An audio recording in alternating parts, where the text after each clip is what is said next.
Hello दोस्त, online classes YouTube channel पर आप सभी का स्वागत है। आशा करते हैं कि आप सभी लोग स्वस्थ होंगे और अपनी पढ़ाई को अच्छे से कर रहे होंगे। आज 12 अगस्त को यूपी पुलिस दरोगा भर्ती का नोटिफिकेशन रिलीज़ हो चुका है, जिसमें 4,242 पदों पर नोटिफिकेशन आया है। इस नोटिफिकेशन में जैसा कि आप देख रहे हैं, अनारक्षित वर्ग के लिए 1705 पद हैं और ईडब्ल्यूएस के लिए 422 पद हैं। अन्य पिछड़ा वर्ग जिसे ओबीसी कहते हैं उसके लिए 1144 पद हैं और अनुसूचित जाति के लिए 890 एवं अनुसूचित जनजाति मतलब एसटी के लिए 82 पद हैं। कुल मिला के यह 4,242 पदों पर दरोगा का नोटिफिकेशन आउट हुआ है। इसमें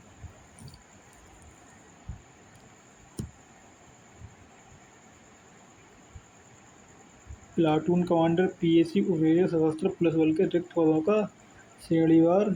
अच्छा, तो ऊपर जो दिया गया था ये दिया गया था नागरिक पुलिस का। उप निरीक्षक नागरिक पुलिस महिला एवं पुरुष के रिक्त पदों पर श्रेणीवार विवरण। ये ऊपर 4,242 पदों का जो विवरण दिया गया है ये दिया गया था नागरिक पुलिस के लिए। और जो नीचे दिया गया है 135 पदों पे ये है प्लाटून कमांडर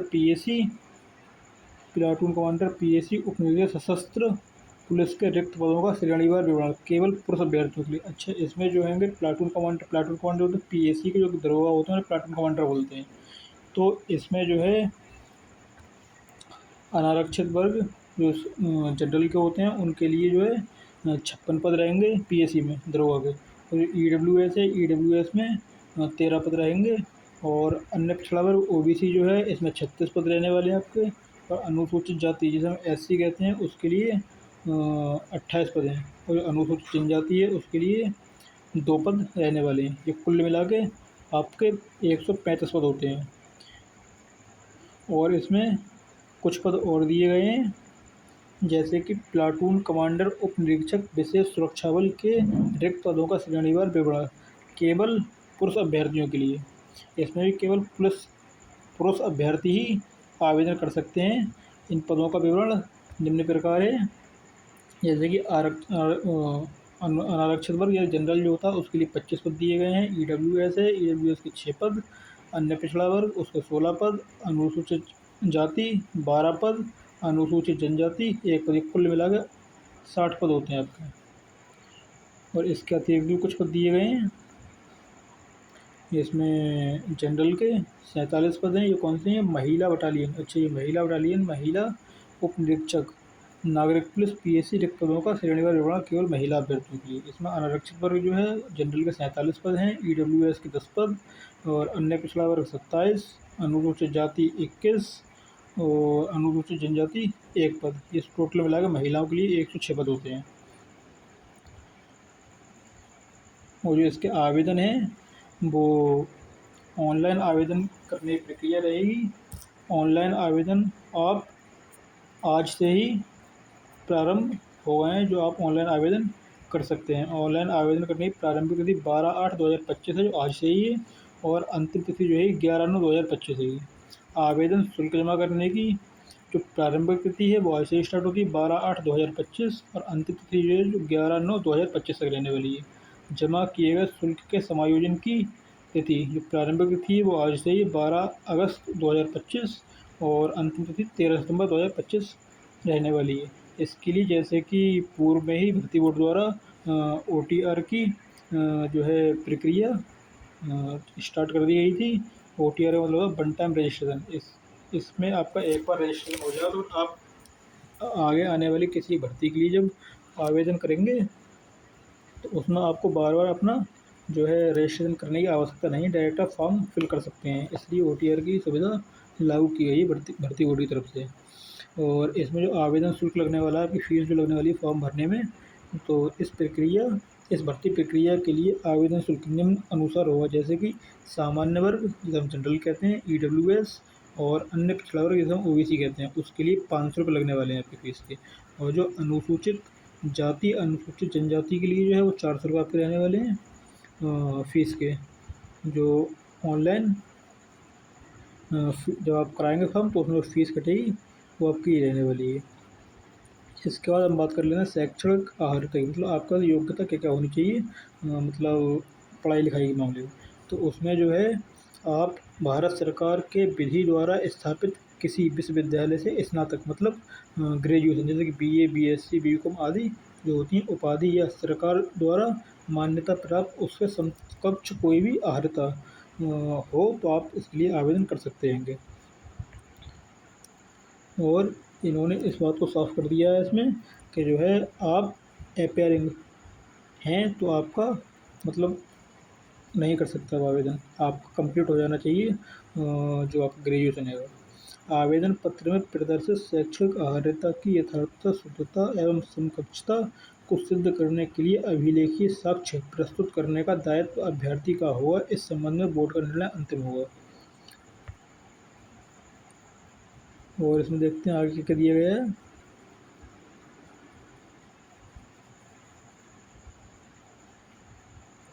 इसमें जो है आपको छूट भी दी गई है, जैसे कि छूट के लिए जो है कई तरह के ट्विटर बैन वगैरह किए गए थे तो उसमें आपको छूट भी दे दी गई है। जैसे सामान्य वर्ग को जैसे ये लिखा हुआ है अधिकतम आयु सीमा में छूट, श्रेणी व आयु सीमा में छूट संबंधित शासनादेश के अनुसार जो 3 वर्ष की छूट मिली हुई है जनरल वाले बच्चों के लिए।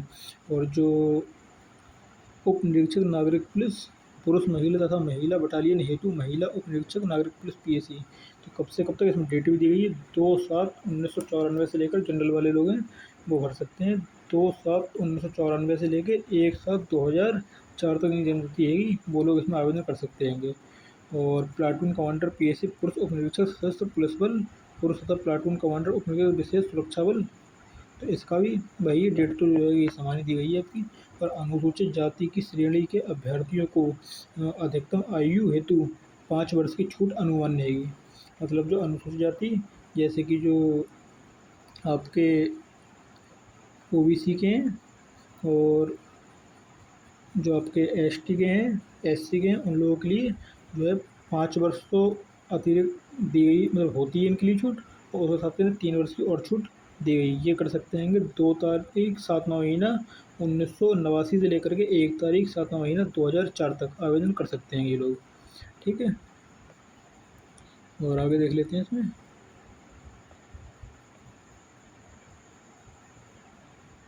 ये वही आयु के बारे में दिया गया है ये भी।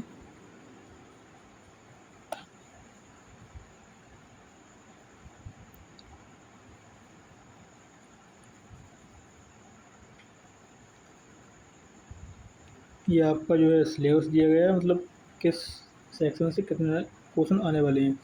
तो ये सेक्शन 1 जो है आपका सामान्य हिंदी का, इसमें आपके प्रश्नों की संख्या 40 रहने वाली है जो अधिकतम 100 अंकों के होंगे। ऐसे आपका सेक्शन 2 जो है वो है मूल विधि, जिसमें संविधान, मूल विधि और सामान्य ज्ञान ये चीज़ें रहने वाली हैं। इसमें 40 प्रश्न 40 100 अंकों के होंगे। और सेक्शन 3 जो है वो संख्यात्मक एवं मानसिक योग्यता रहने वाली है। मतलब इसमें जो है आपका रीजनिंग और कुछ पोर्शन रीजनिंग का हो सकता है रहे इसमें, वरना मैथ्स के रहने वाले हैं। कुछ संख्यात्मक एवं मानसिक योग्यता के बारे में तो इसके 40 क्वेश्चन रहने वाले हैं इसके भी, और जो है 100 अंक होंगे। और सेक्शन 4 जो है वो है आपका मानसिक अभिरुचि परीक्षा बुद्धि लब्धि परीक्षा तक सकते, मतलब ये जो है मानसिक अभिरुचि जो होते हैं क्वेश्चन वो वाले रहने वाले हैं। इसके भी 40 क्वेश्चन और 100 अंक रहने वाले हैं आपको। आगे देखते हैं और क्या क्या दिया गया है इसमें। इसमें बताया गया है कि प्रावधानों के अंतर्गत लिखित परीक्षा में प्रत्येक सेक्शन में 35% अंक और कुल 50% अंक प्राप्त करने में विफल रहने वाले अभ्यर्थी भर्ती के लिए पात्र नहीं। मतलब आप प्रत्येक सब्जेक्ट में प्रत्येक सेक्शन में 35% अंक लाने ही होंगे। अगर आप 35% से कम अंक रहते हैं तो आप मतलब भर्ती के लिए पात्र नहीं होंगे, आपकी कॉपी चेक नहीं की जाएगी। और देखते हैं क्या क्या दिया गया है। ये OMR बेस्ड होने वाली है, मतलब आपकी ऑफलाइन रहने वाली है, जैसे इसमें लिखा हुआ OMR बेस्ड होगी ये। और आपको जो समय दिया जाएगा वो आपको कुल समय दिया जाएगा पेपर करने के लिए 2 घंटे, मतलब 120 मिनट होगा, जिसमें प्रश्नों की संख्या आपकी 160 रहने वाली है। ये देखा जाए तो यूपी कांस्टेबल से अधिकतम है, क्योंकि यूपी कांस्टेबल में 150 प्रश्न होते हैं, 120 इसमें 160 होने वाले हैं। और देखते हैं आगे इसमें शारीरिक दक्षता परीक्षा के बारे में क्या दिया गया है।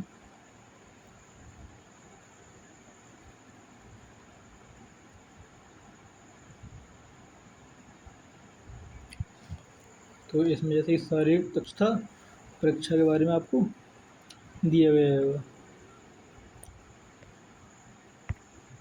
ये पुरुष अभ्यर्थियों के लिए न्यूनतम शारीरिक मानक निम्नवत हैं: ऊंचाई, और सबसे हाइट होती है आपकी वो सामान्य एवं पिछड़े वर्गों और अनुसूचित जाति के पुरुषों अभ्यर्थियों के लिए न्यूनतम हाइट 168 सेंटीमीटर रहने, मतलब जनरल के लिए, अन्य पिछड़ा वर्ग मतलब ओबीसी के लिए, अनुसूचित जाति जो आपके एससी के लोग होते हैं उनके लिए 168 सेंटीमीटर रहने वाली है ऊंचाई, मतलब हाइट।